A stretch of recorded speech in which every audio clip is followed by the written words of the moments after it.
하나님이신 줄 너희는 알지어다. 그는 우리를 지으시니요 우리는 그의 것이니 그의 백성이요 그의 기르시는 양이로다.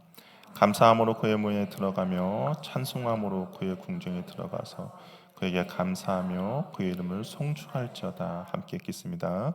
여호와는 선하시니 그의 인자하심이 영원하고 그의 성실하심이 대대에 이르르다. 아멘.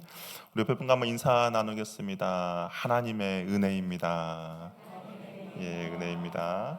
우리를 한 해 동안 지켜주시고 돌봐주시고 더 우리가 함께 예배드릴 수 있게 해주신 것도 하나님 은혜요, 하나님의 감사입니다. 오늘 우리 교회는 추수감사 주일로 예배를 드립니다. 하나님께서 한 해 동안 베풀어 주신 그 은혜에 감사하는 시간이 되면 좋겠고요. 그리고 그 감사에 고백하는 시간이 되면 좋겠습니다. 우리가 매일마다 주님 앞에 감사해야죠. 매일마다 주님께서 우리에게 주신 은혜들 얼마나 많습니까? 그런데 우리가 또 일상의 삶에서 너무 바쁘다 보니까 또 매일의 삶이 익숙하다 보니까 그 감사를 잊어버릴 때가 있어요.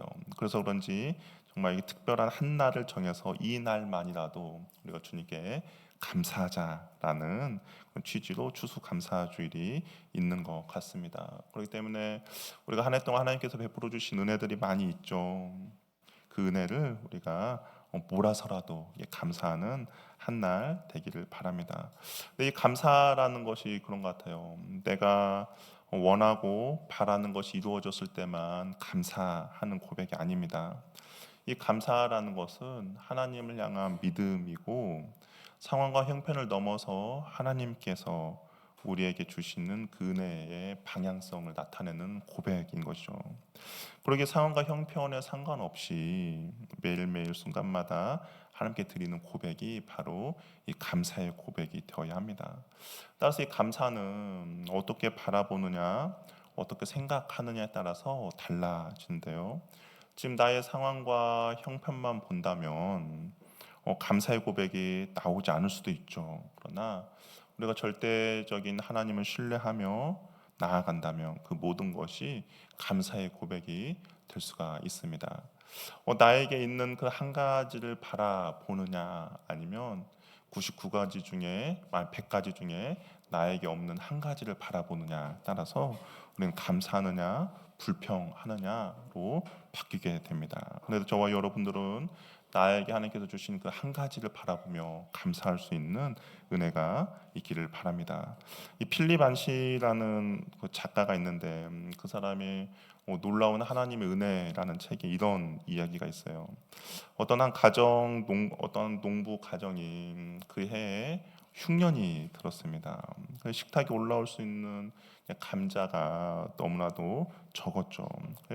가족들이 이제 허탈해 하고 있는데 그 농부 이제 아버지가 그 감자를 놓고 하나님께 감사 기도를 하기 시작한 것이죠. 아이들이 이해하지 못했어요. 아버지 왜 감자가 이렇게 적어서 너무 슬픈데 어떻게 이게 감사할 수 있습니까? 라고 하니까 그 아버지가 이렇게 이야기했습니다. 적은 것은 당연하지만 그래도 이만큼이라도 하나님께서 올해 우리에게 허락해 주신 것을 잊지 않기 위해서 감사한다라고 이야기를 하는 것이죠.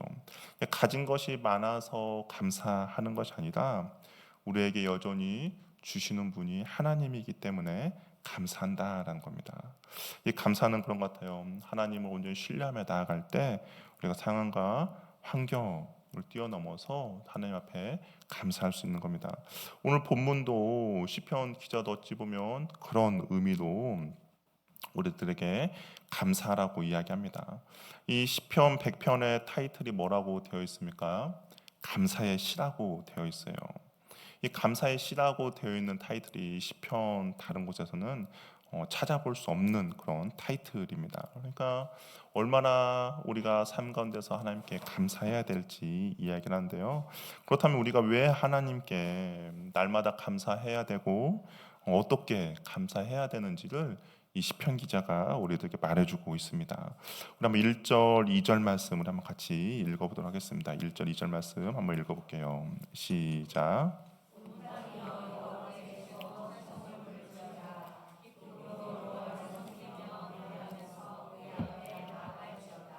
이 시편 기자가 이제 하나님께 감사 찬양하라고 이야기하는데요. 근데 이 감사의 대상을 어떤 이스라엘 백성들로만 한정짓지 않습니다. 여기 보니까 뭐라고 되어 있어요? 온 땅이여라고 되어 있죠. 이 온 땅이여라는 말은 무엇입니까? 모든 피조물들을 어, 모든 피조물들에게 요청하는 그런 의무인 거죠. 그러니까 어느 누구도 예외는 없어요. 여기서 감사 찬송을 부르라고 말하는데 이 찬송을 부르라라는 이 의미는 뭐냐면 전쟁에서 승리하거나 아니면 왕 위에 즉위식을 할 때 사용하던 그 환호의 함성입니다.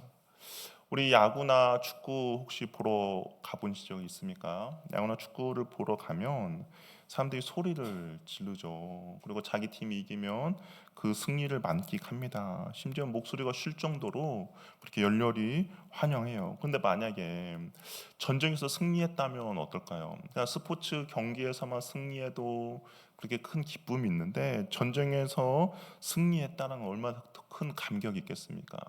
나 아는 사람이 만약에 전쟁에 출정을 했는데 그 사람이 죽지 않고 승리해서 살아서 돌아왔어요. 그렇다면 그 가족들과 또한 그 형제들은 얼마나 크게 감사하며 감격하겠습니까?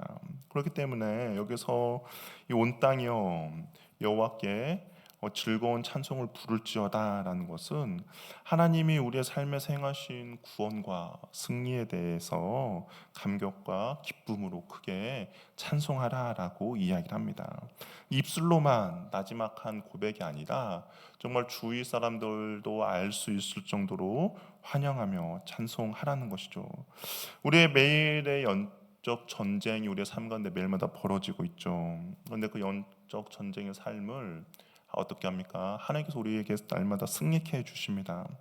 사단의 유혹에 빠지지 않고 또한 하나님의 자녀로서 살아갈 수 있도록 우리를 인도해 주시고 보호해 주시죠. 나는 연약하지만 나와 함께 하신 하나님이 크고 강하신 분이기 때문에 우리는 날마다 승리할 수가 있습니다. 그렇기 때문에 우리는 날마다 주님 앞에 감사, 찬양, 고백할 수 있는 것이죠.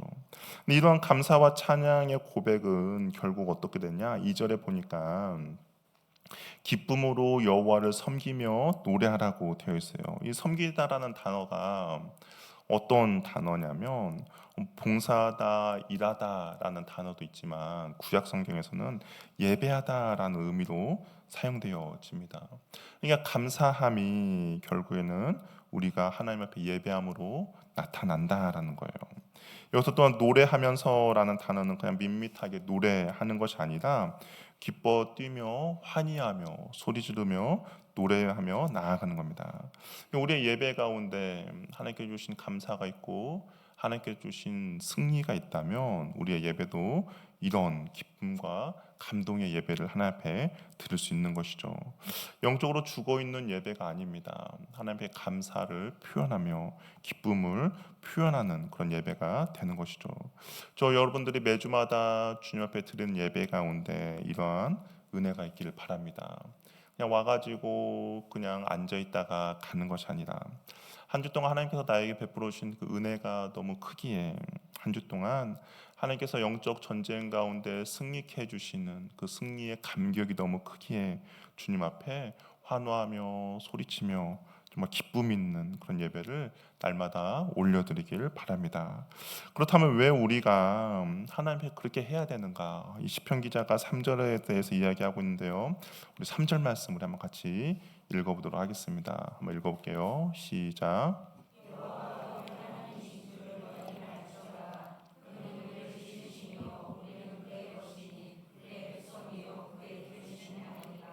시편 기자가 우리가 하나님 앞에 그 감사 찬양하기 전에 먼저 알아야 될 것이 있다라고 이야기합니다. 이 알다라는 동사는 어떤 지식적인 동의가 아니에요. 그러니까 경험적으로 얻어지는 지식입니다. 이 부부 사이에 서로 알아간다 할 때 쓰이는 그런 단어인 것이죠. 우리는 하나님이 어떤 분인지 알아야 온전히 하나님께 감사, 찬양 올려드릴 수 있습니다. 우리가 알지 못하는 사람을 사랑할 수 없죠.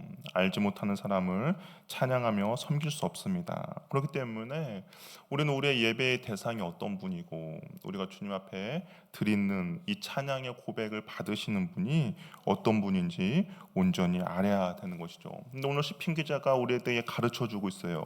그 하나님이 어떤 분이신지 가르쳐 주는데 어떤 분이냐? 하나님은 우리를 창조하신 분, 우리를 지으신 분이다라고 이야기를 하고 있습니다. 우리 존재 자체가 그냥 우연히 어떻게 태어난 존재가 아니라 하나님께서 한 사람 한 사람 저와 여러분들을 만드시고 지으신 분이다라는 겁니다. 우리 저와 여러분 한 사람 한 사람이 하나님의 걸작품이라는 것이죠. 이 걸작품은 무엇입니까? 그 만든 사람의 의도와 만든 사람의 손길이 그 안에 담겨 있는 것이죠. 이 걸작품이기 때문에 누구와 비교할 수가 없는 겁니다. 저와 여러분들 하나님의 걸작품이라면 우리 각각의 개성과 각각의 성품이 다른 것이죠. 하나님께서 우리들의 상황에 맞게 형편에 맞게 하나님의 그 손길로 저와 여러분들을 창조해 주셨습니다. 또한 이 창조주에서만 그친 것이 아니에요. 또한 무엇이냐? 하나님께서는 창조주뿐만 아니라 우리의 구원자 되신다라고 이야기를 하고 있는 것이죠. 그는 우리의 백성, 우리는 그의 백성이요 그의 기르는 양이다라고 고백합니다. 이 고백은 이스라엘 백성들이 출애굽 이후에 종되었던 애굽에서 출애굽할 때 광야 속에서 있었을 때 그 모습을 표현한 것이죠. 약속의 땅을 향해 가는 이스라엘 백성들의 모습을 하나님의 목자가 되어서 인도해 주시는 그 구원의 역사를 말해주고 있습니다. 그렇기 때문에 하나님은 단순히 우리를 지으시고 너희들이 이 세상을 알아서 살아가라라고 내버려 두신 분이 아니다라는 겁니다. 우리의 인생을 살피시고 우리의 인생을 돌보시고 우리의 필요를 채워 주시는 분이다라는 것이죠. 우리 목자가 양을 어떻게 합니까? 상황 형편을 잘 알죠. 어느 때 무엇이 필요한가? 그러면서 그 목자는 어떻게 합니까? 그 양을 잘 이끌어 갑니다. 때로는 물을 주기 위해서 호숫가로 인도해주고 또는 배가 고플 때는 푸른 초장으로 인도해 주는 겁니다. 때를 따라 돕는 은혜를 허락해 주시는 것이죠. 그렇기 때문에 우리의 삶은 하나님의 보호함 가운데 있다라는 겁니다. 하나님께서 우리를 창조해 주셨고 그리고 하나님께서 우리의 인생을 이끌어 가십니다. 그리고 그 인생을 이끌어 가는데 그냥 가는 것이 아니라 나의 필요를 채워 주시고 또한 나의 부족함을 아시고 그리고 나의 선한 것으로 인도해 주시기 때문인 것이죠. 그렇기 때문에 우리가 하나님께 감사 찬양할 이유가 여기에 있다라는 겁니다. 우리가 이 하나님을 알 때 우리의 감사는 흔들리지 않는 것이죠. 상황과 형편만 보면 지금 이스라엘 백성들의 광야 길을 걷고 있지 않습니까? 광야 길을 걷고 있으면 그 길이 얼마나 힘들고 어렵습니까?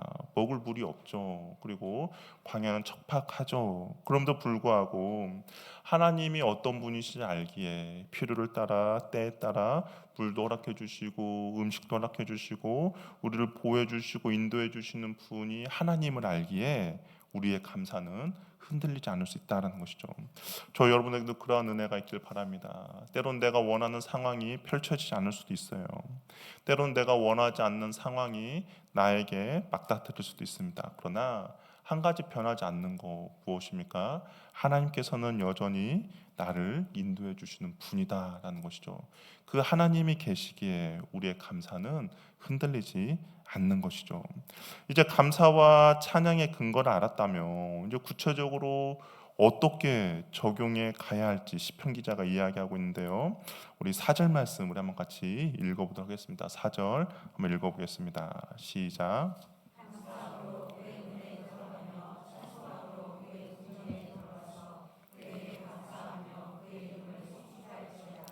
감사와 찬양을 아는 사람이 이제 어떻게 그 감사와 찬양을 적용할지를 말해주는데요. 이 감사와 찬양을 보니까 이 4절 말씀을 보니까 하나님을 예배하는 그런 상황입니다. 그러니까 시편 기자는 이렇게 이야기하는 거죠. 감사와 찬양이 예배의 문을 여는 열쇠라는 겁니다. 우리가 주일날 예배를 드리러 올 때 문을 열고 들어오시죠. 아무런 지장이 없습니다. 뭐 여러분 예배당 오는데 누가 뭐 들어오지 말라라고 막는 사람 없죠. 누구든지 교회 문을 열고 예배를 드리러 나올 수 있습니다. 문제는 문을 열고 들어왔다고 해서 모두에게 하늘의 문이 열리는 것이 아니다라는 거죠. 오늘 시편 기자는 이야기해요. 그 하늘의 문을 여는 열쇠가 바로 감사와 찬양이라고 이야기를 하고 있는 것이죠. 우리가 예배 드릴 때 하나님 앞에 찬양을 드립니다. 그 찬양하는 이유가 무엇입니까? 어떤 뭐 프로그램 때문에 아니면 어떤 뭐 형식이기 때문에 우리가 찬양으로 하나님 앞에 나가는 것이 아니죠. 오늘 시편 기자는 그 찬양이 그 감사가 하늘의 문을 여는 열쇠이기 때문에 찬양과 감사로 주 앞에 나간다라는 겁니다.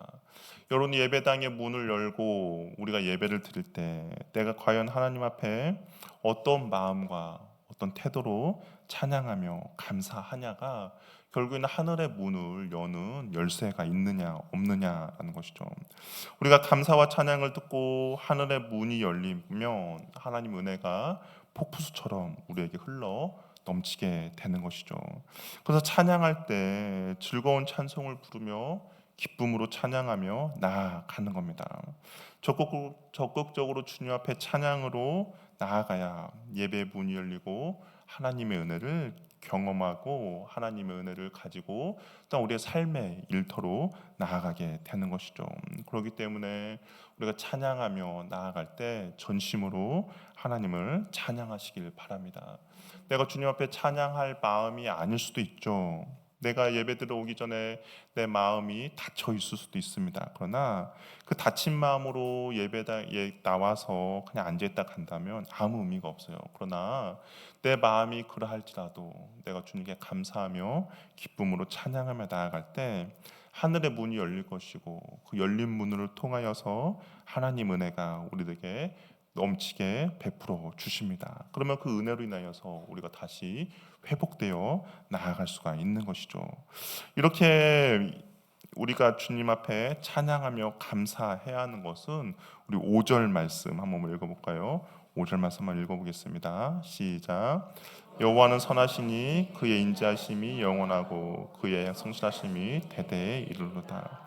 아까 시편 기자가 우리가 찬양의 이유에 대해서 하나님 우리를 창조하시고 우리의 구원자 되심의 이유를 이야기하는데 또 찬양을 받으시는 그 하나님에 대해서 시편 기자가 또 이야기하고 있어요. 뭐예요?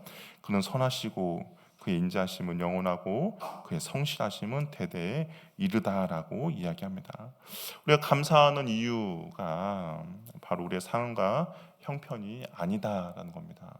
하나님의 선하심이라는 거예요. 이 선하심은 하나님의 본성입니다. 그러기에 하나님이 선하심이 우리 하나님의 그 선하심의 본성이기 때문에 어떻습니까? 우리에게 가장 좋은 것으로만 주시는 분이죠.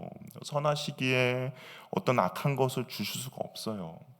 때로는 그 선하신 하나님이 우리에게 고난도 허락해 주십니다. 그런데 그 고난마저도 우리에게 유익이 되기 때문에 우리에게 고난을 허락해 주시는 것이죠.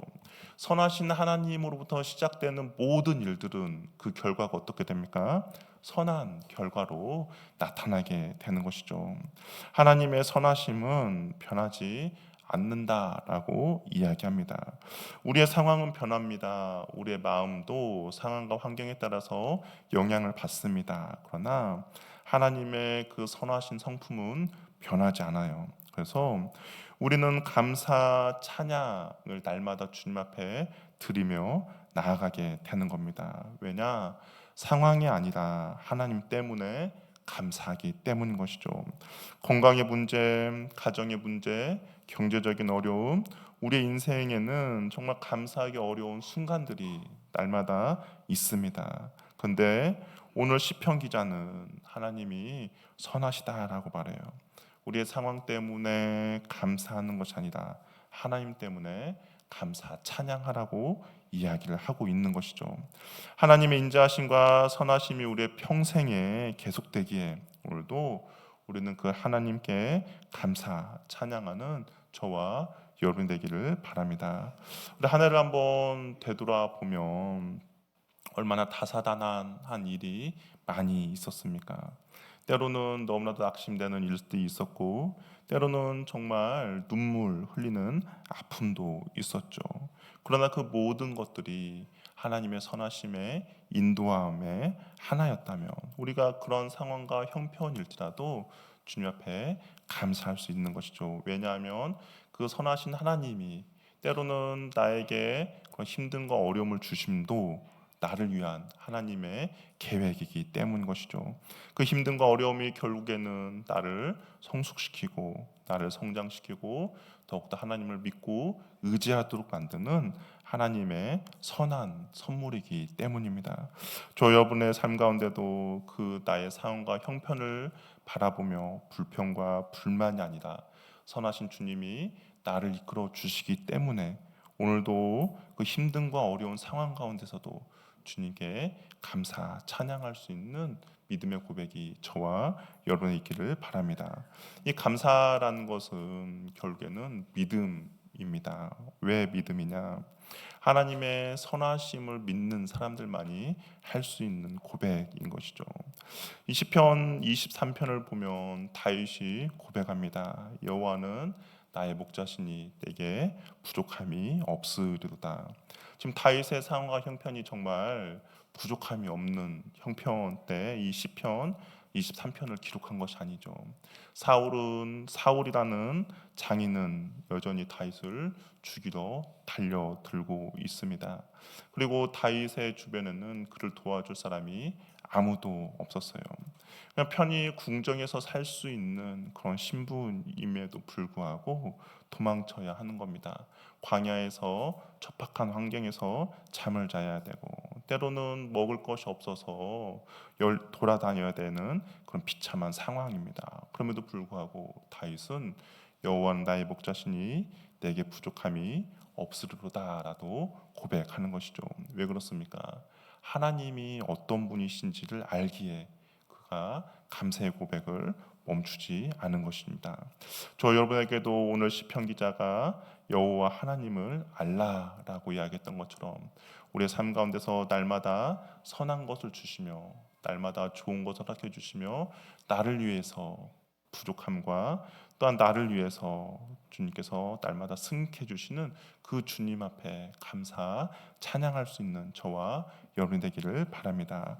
감사 찬양함으로 기쁨이 회복되고 예배가 회복되며 그렇다면 하나님의 은혜가 우리가 주님 앞에 예배드릴 때마다 날마다 폭포수처럼 우리의 삶 가운데 흘러넘치게 될 것입니다. 그 하나님의 은혜를 감사하는 귀하고 복된 한 날 되기를 바랍니다. 우리가 추수감사절을 맞이해서 우리가 하나님 앞에 성찬 예식을 드리는 시간을 갖도록 하겠습니다.